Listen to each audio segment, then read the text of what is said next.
Di harga 6,5 juta, Xiaomi 13T membawa kamera Leica dengan spek di atas kertas yang menarik. Tapi, apakah spek di atas kertas tersebut ini bisa semenarik yang ditawarkan di real penggunaan harian? Oke, sebelum lanjut jangan lupa untuk subscribe dulu channel ini dan nyalakan juga untuk lonceng notifikasi agar kalian mendapatkan informasi terbaru seputar dunia teknologi. Langsung kita bahas satu persatu tentang Xiaomi 13T ini.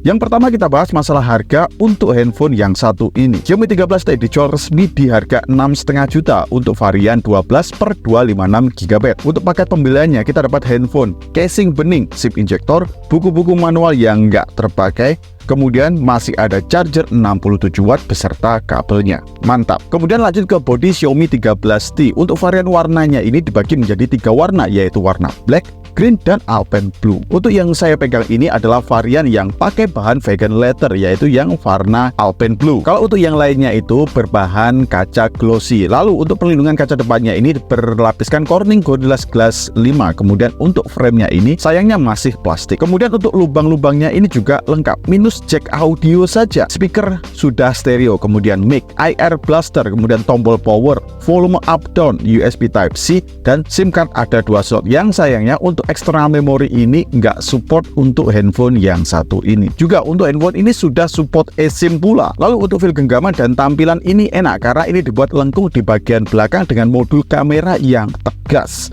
Untuk baratnya ini sekitar 193 gram dengan ukuran handphone 162,2 x 75,7 x 8,5 mili. Untuk speakernya ini stereo dengan hasil suara yang ya standar lah di kelasnya, tapi masih oke lah. Nggak bisa dikatakan bagus banget dan nggak bisa dikatakan jelek. Dan sedikit mengganggu untuk speakernya jika kita menggunakan untuk putar suara yang kencang, ada sedikit efek-efek getar-getar di bagian bodi handphone ini. Kemudian lanjut ke bagian kamera Xiaomi 13T yang menjadikan handphone ini jualan utamanya. Xiaomi 13T bekerja sama Leica, sebuah produsen kamera dan lensa yang sudah terkenal dengan harga kamera-kameranya itu yang mahal-mahal banget. Secara spek kameranya ini dibagi 3 setup kamera belakang yang tentunya tanpa gimmick-gimmick dan 1 kamera depan. Untuk kamera utamanya ini menggunakan lensa Leica Vario Summicron 15 sampai dengan 50 mili ASPH dengan resolusi 50 megapiksel, aperture-nya f1.9.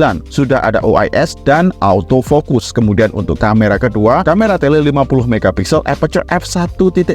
Ini fixed focus. Kemudian lensa ketiganya ialah lensa ultrawide 12 megapiksel, aperture f22 fixed focus pula. Lanjut ke kamera depannya, ini beresolusi 20 megapiksel dengan aperture f22 fixed focus. Untuk maksimal perekaman handphone ini bisa sampai 4K 30 fps dan untuk kamera depannya 1080p 30 fps. Di dalam aplikasi kameranya ini kita diberikan fitur look yang bisa kita ganti-ganti, yaitu ada 2, look Leica Vibrant dan look Leica Authentic. Kalau Leica Authentic ini lebih menekankan ke arah hasil foto yang mengarah ke ciri khas kamera-kamera profesionalnya Leica. Kalau untuk yang Vibrant sedikit lebih mengangkat saturasinya, tapi masih terlihat look Leica-nya. Lalu untuk semua hasil foto di video kali ini saya pakai Leica Authentic look. Tapi kalau kalian mau lihat yang Vibrant look, kalian bisa cek atau mampir di video compare saya antara Xiaomi 13T sama Samsung Galaxy A54. Kita juga dikasih filter-filter ala-ala kamera Leica seperti Leica VIV, Leica NAT, Leica BW-NET, dan lain sebagainya. Lalu di potretnya kita juga dikasih efek bokeh standar 35 mili ala-ala dokumenter, 50 mili swirly bokeh, dan 90 mili fokus lembut. Khusus untuk yang 90 mili ini seperti diberikan efek-efek kayak dreamy untuk hasil fotonya. Di sini juga ada fitur Pro untuk kamera dan videonya. Kita bisa atur white balance, shutter speed, fokus, ISO, exposure, dan lain sebagainya. Di sini kita bisa juga pindah-pindah lensa antara lensa utama, ultrawide, dan telenya untuk fitur Pro. Lalu urusan kameranya sih ini sudah lengkap ya di dalam fitur-fiturnya. Dan lanjut ke hasil foto dan video untuk Xiaomi 13T. Kalau di banyak cahaya, untuk hasil foto secara overall sih ini gokil. Warna yang dihasilkan dengan toning Leica ini memberikan foto yang natural seperti apa yang dilihat mata kita. Detail dan minim banget sama yang namanya noise. Memang sentuhan Leica di kamera Xiaomi 13T sukses membuat hasil fotonya ini baik di minim cahaya dan banyak cahaya hasilnya ini bagus di harga 6,5 juta untuk kamera utamanya. Kalau untuk kamera ultrawide-nya masih terasa tajam sih di banyak cahaya. Untuk tuningnya ini juga nggak begitu jauh warnanya dengan kamera utamanya. Tapi kalau untuk yang minim cahaya, ultrawide-nya ini mengalami penurunan dan menurut saya ini sedikit drop di bagian detailnya. Lalu untuk telenya, detailnya ini seperti hasil kamera utama yang di crop dengan sedikit noise yang lebih berkurang.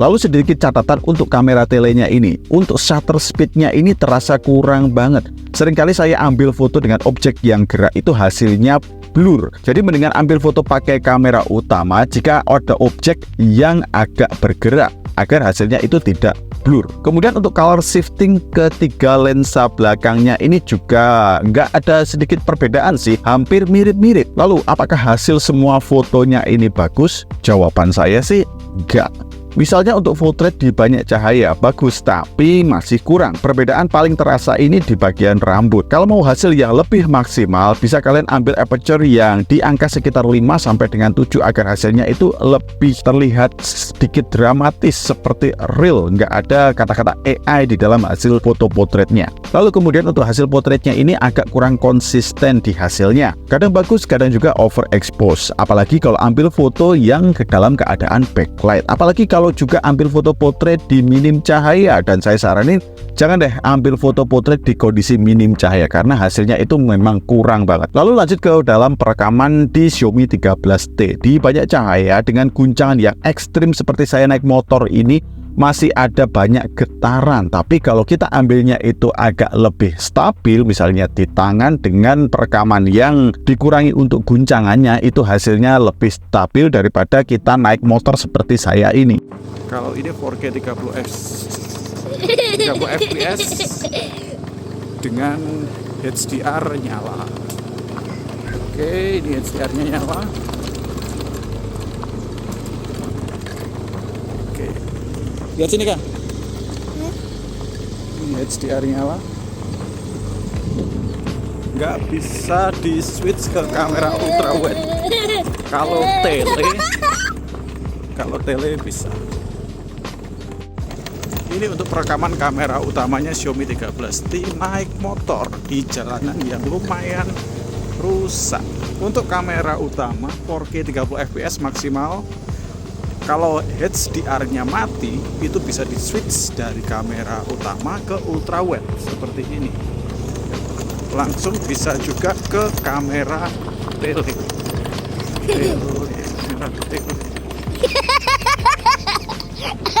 Oke, ini kamera telenya.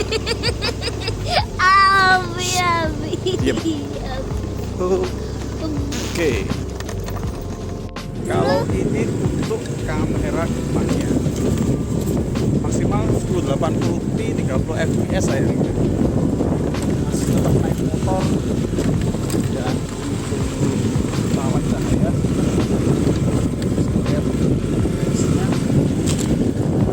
Dan kestabilannya kalian bisa cek sendiri. Lalu di minim cahaya dengan keadaan getaran tanpa naik motor. Untuk stabilnya sih ini stabil, tapi masih ada jitter-jitter di perekamannya. Kalau untuk detail jelas berkurang dari keadaan yang banyak cahaya. Kalau ini ultrawide 4K 30 fps.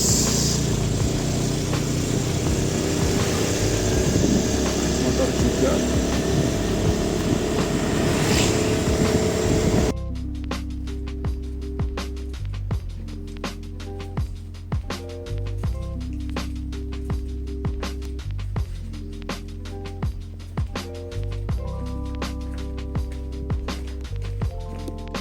Rekaman 4K 30 fps kita coba untuk zoom. Ini dari ultrawide, langsung kita gas sampai 10 kali zoom, dan ini kualitas untuk 10 kali zoom ya. Kalau untuk diajak gerak sih ini goyang-goyang ya untuk zoom. Oke, kita turun lagi. Yuk, sampai kamera utama dulu. Yap, ini kamera utama. Ini ultra. Oke. Kemudian yang paling banyak ditanyakan masalah IG story. Terus terang saya nggak saranin kalau kalian ambil story lewat handphone ini langsung dari aplikasi Instagramnya. Mending rekam dulu di kamera bawaan lalu lanjut post di Instagramnya. Itu hasilnya lebih maksimal daripada kalian rekam langsung lewat aplikasi Instagram.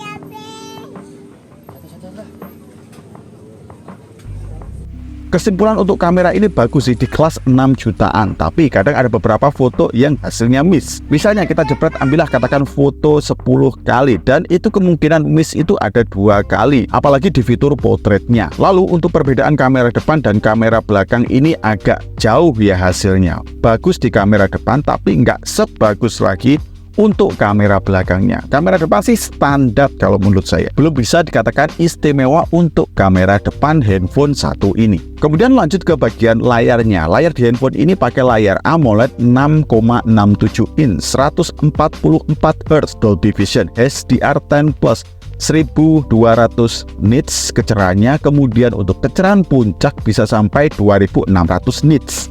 Untuk resolusinya ini di atas Full HD, yaitu 1220 kali 2712 pixel. Refresh rate untuk handphone ini bisa sampai 144 Hz cuma di beberapa aplikasi saja.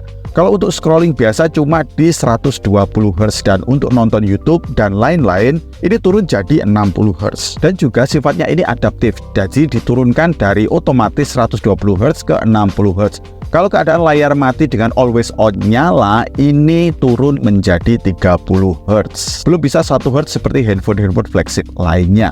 Dan juga untuk always on display ini bisa disetting nyala terus ya, nggak cuma settingan di 10 detik langsung mati. Untuk perlindungannya pakai perlindungan kaca Corning Gorilla Glass 5. Untuk touch samplingnya bisa sampai 480 Hz. Pilihan warna skema ada 3, yaitu vivid, saturasi, dan default. Untuk urusan warna ini sudah mantap dengan bezel yang tipis tapi bukan yang tertipis. Di bagian bawah udah tipis tapi masih sedikit agak tebal daripada yang atas. Lalu untuk fingerprint sensornya ini ada di dalam layarnya dengan tingkat akurasi dan kecepatan yang sudah lumayan cepat. Saat jari saya lumayan basah dan kotor ini masih bisa terbaca, tapi kalau pakai screen protector bawaan ya. Tapi kalau kita ganti ke screen yang lebih tebal seperti tempered glass, saya belum tahu hasilnya sih. Setelah ke bagian layar, kita lanjut ke bagian performa untuk handphone yang satu ini. Untuk jeroannya ini pakai chipset MediaTek Dimensity 8200 Ultra 4 nanometer, sebuah prosesor yang dibuat khusus oleh MediaTek dan Xiaomi, makanya pakai nama-nama embel-embel Ultra di bagian belakangnya. GPU-nya pakai GPU Mali G10MC6, RAM-nya 12GB. Secara default RAM-nya ini ditambahkan 4 GB dari internal storage. Kemudian untuk internal storage-nya dia pakai 256 GB. UFS 3.1, Android-nya 13, MIUI 14.0.3. Lalu untuk urusan update ini bisa sampai update OS 4 tahun. Kalau untuk security update bisa sampai 5 tahun. Untuk hasil uji Antutu Score ini saya pakai 3 kali berturut-turut di ruangan tanpa AC dapatkan skor yang sekian. Dan untuk Geeksbench 6 3 kali di ruangan yang sama seperti tadi ini dapatkan skor yang sekian. Kemudian untuk well stress test kita dapatkan kestabilan di angka 87%. Kalau untuk hasil tes ini kelihatan sih ada penurunan tapi nggak begitu signifikan untuk Xiaomi 13T. Lanjut kita pakai untuk gaming di handphone yang satu ini. Genshin Impact dengan settingan highest 60 fps kita pakai 30 menit di ruangan tanpa AC bisa dapatkan skor di angka 57 sampai dengan 60 fps selama 5 menit di awal. Tapi kalau suhunya sudah lumayan naik ini akan drop atau turun di angka sekitar 28 sampai dengan 30 fps dan selang waktu 3 menitan FPS-nya ini akan otomatis naik seperti awal di 57 sampai dengan 60 FPS-an. Lalu setelah beberapa menit dia akan drop lagi dan itu akan berturut-turut secara terus-menerus. Untuk suhu panasnya ini di sekitar angka 45 derajat Celcius. Lalu saya coba untuk main MLBB rata kanan grafis di ultra, dapatkan FPS di stabil 120 Hz. Untuk panasnya ini sekitar antara 42 sampai dengan 43 derajat Celcius. Oke, untuk yang saya coba ini adalah varian yang pakai bahan vegan leather ya, karena beda bahan, beda juga untuk panasnya. Kesimpulan dari segi performa, sebenarnya handphone ini bukan handphone yang bisa diandalkan untuk bagian performanya, tapi handphone ini bisa menjaga kestabilan performanya, bukan handphone yang terbaik di segi performanya. Lalu lanjut ke bagian baterai. Untuk Xiaomi 13T dibekali dengan baterai 5000 mAh dengan kecepatan charger 67 Watt dengan charger dan kabel bawaan. Fitur wireless charger, refresh wireless charger ini absen untuk handphone ini. Untuk ketahanan baterai kalau dipakai dengan jaringan data seluler dan untuk kecerahan di 50%, streaming YouTube 30 menit 1080p berkurang sekitar 6%-an. Lalu untuk TikTok 30 menit berkurang sekitar 7%-an. Main Mobile Legends 30 menit berkurang sekitar 11%-an. Lalu Genshin Impact 30 menit dengan settingan yang saya sebutkan tadi ini berkurang sekitar 16%-an. Semua tes ini dilakukan di ruangan tanpa AC dan tanpa kipas pendingin. Kemudian tes untuk chargernya mulai dari kritis 1% sampai dengan 100% butuhkan waktu sekitar 56 menit. Kemudian lanjut untuk sensor-sensor di handphone ini. Ini sih tergolong lengkap ya, cuma ada beberapa yang absen seperti temperatur sensor dan pressure sensor. Kemudian untuk konektivitas ini sudah oke, 5G sudah ada, Wi-Fi 6 ada, NFC Wi-Fi sharing, kemudian Bluetooth dengan kodek yang saya tampilkan di video berikut ini. Oke, dan itulah tadi pengujian untuk Xiaomi 13T. Kemudian untuk kesimpulan dari Xiaomi 13T ini, recommended nggak untuk dibeli di harga 6,5 jutaan? Menurut saya handphone ini recommended banget untuk kalian yang condong ke kameranya. Mau cari kamera yang punya look Leica beneran di harga 6,5 jutaan, ini ada di handphone ini. Kalau masalah performa, seperti yang saya bilang tadi, ini bukanlah handphone yang terkencang, tapi handphone ini bisa atau mampu menjaga kestabilan untuk performanya. Xiaomi 13T bukan handphone yang sempurna, masih banyak PR yang harus dikerjakan Xiaomi, seperti upgrade di bagian foto potretnya, kamera depan, dan hasil videonya. Oke, itulah tadi untuk review full Xiaomi 13T menurut pendapat saya. Semoga video ini bermanfaat dan juga jangan lupa share ke teman-teman kalian. Terima kasih banyak, saya Doni pamit. Assalamualaikum warahmatullahi wabarakatuh.